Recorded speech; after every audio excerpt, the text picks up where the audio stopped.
Bringing some breaking news just coming into us from the Metropolitan Police, who have confirmed in the past few minutes that they have arrested a terror suspect who escaped from Wandsworth prison on Wednesday.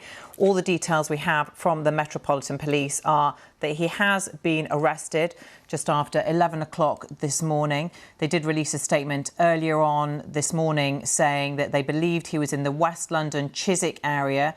They have now said on their website they apprehended him just after 11 o'clock today, Saturday morning, in the Chiswick area, and that Daniel Khalife is currently in police custody. They are thanking the public and the media for their support throughout their investigation to locate him, and they say they will provide a further update on his arrest. Well, just to remind you, Daniel Khalife escaped from Wandsworth prison in South London on Wednesday by clinging on to the underside of a delivery vehicle. And initially, police said they had no idea where he was and that they thought he may possibly have left the country, but they did continue focusing their efforts on searching the West and South London areas. And then earlier on today, the Met Police confirmed that they were focusing their efforts in and around the Chiswick area. This was after intelligence-led activity and some confirmed sightings in that area overnight, including, they said, calls from members of the public.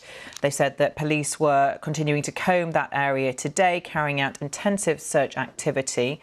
They said that as far as what he looked like, what he was wearing, they believed that he was wearing a black baseball cap, a black T-shirt, a dark-coloured bottoms, and also carrying a small bag or case. They urged the public to continue to look out for him and to contact 999 if they saw him. But they said, please do not approach him, even though we don't believe he is a threat to the wider public. And now, in the past few moments, the Metropolitan Police have confirmed they have arrested this man, 21-year-old Daniel Khalife, the ex-soldier who escaped from Wandsworth prison on Wednesday.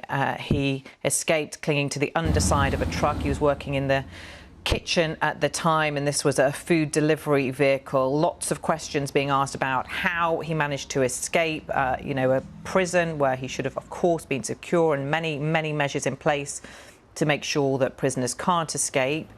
So various investigations underway into what went wrong there, but the police, the authorities, will no doubt be extremely relieved that Daniel Khalife, a 21-year-old former army soldier who was in prison on charges of trying to spy for an enemy state, understood to be Iran. He was due for trial in November. He escaped, so they will no doubt be relieved that he has now been apprehended and is back in police custody. Well, they also released footage yesterday of Mr. Khalife being transported in that vehicle and then coming out of that vehicle, the underside of that vehicle, not too far away, when the truck stopped near the south entrance to Wandsworth roundabout. And a member of the public reported seeing Mr. Khalife crawling out from underneath that vehicle. So that was a major lead for the police. And over the past few days, they have been combing various parts of South and West London. Let's talk to Dominic Cassiani now, our Home Affairs correspondent, who's following all the developments for us. Hi, Dominic. And this confirmation, no doubt a huge relief to the authorities in the past few minutes that Daniel Khalife has now been arrested. Hi, Dominic. Can you hear me?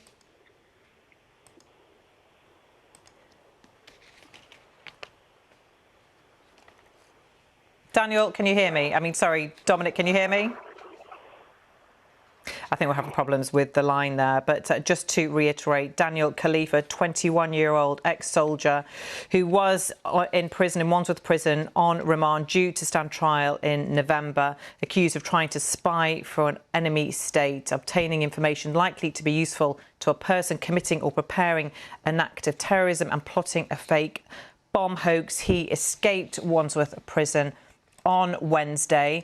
He was working in the kitchen at the prison and he managed to cling on to the underside of a delivery vehicle as it left the prison. We have now established communications with Dominic, who can bring us up to date. Hi, Dominic. Our Home Affairs correspondent, Dominic Cassiani. Just confirmation in the past few minutes that the police have arrested this man, Daniel Khalife, after a 4-day manhunt.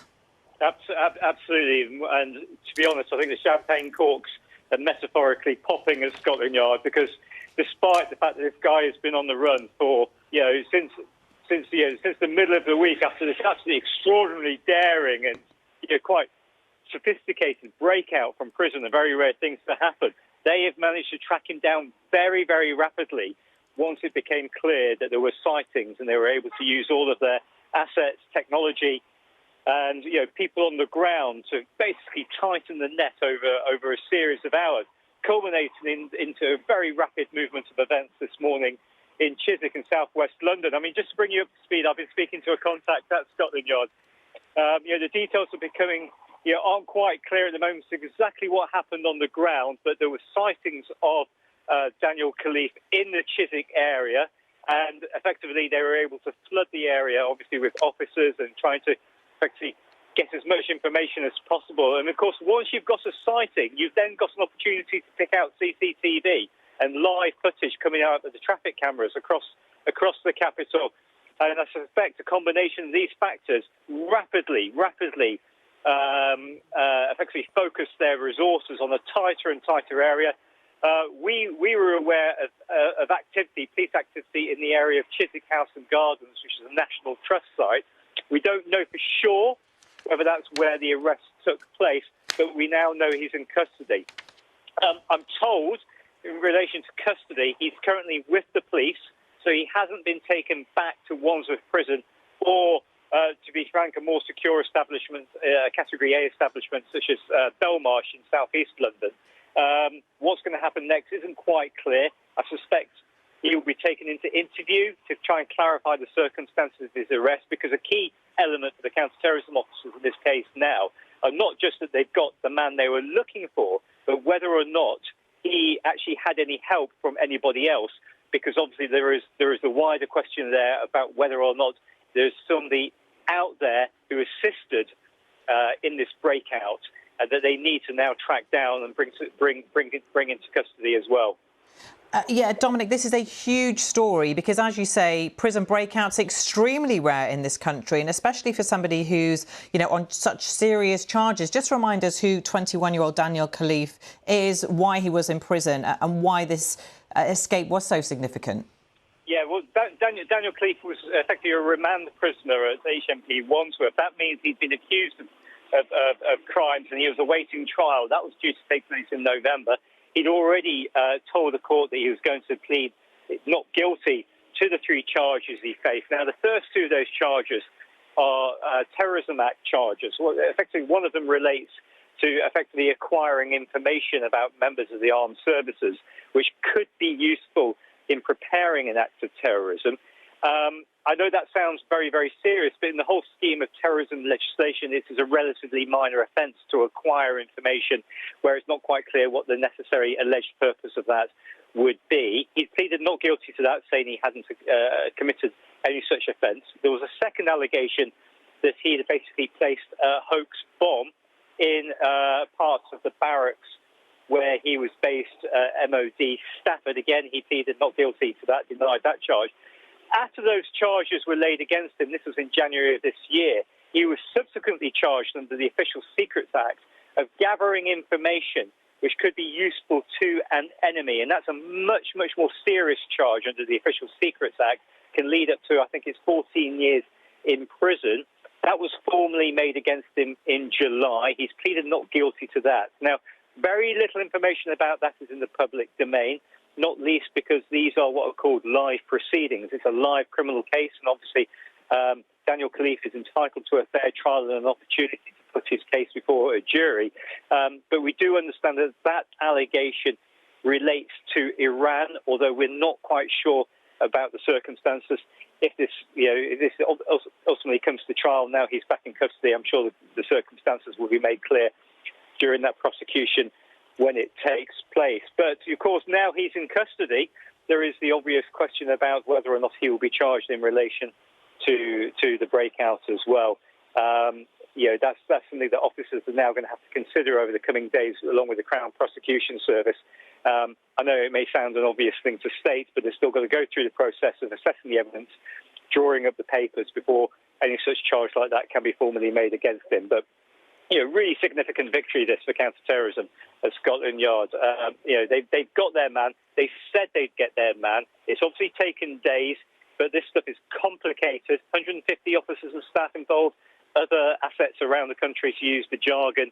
And, they were increasingly confident once they got the sighting, initially at Wandsworth Bridge in South London, where he effectively popped out from underneath this food lorry, that they would get him, because that effectively gave them a crumb trail to follow.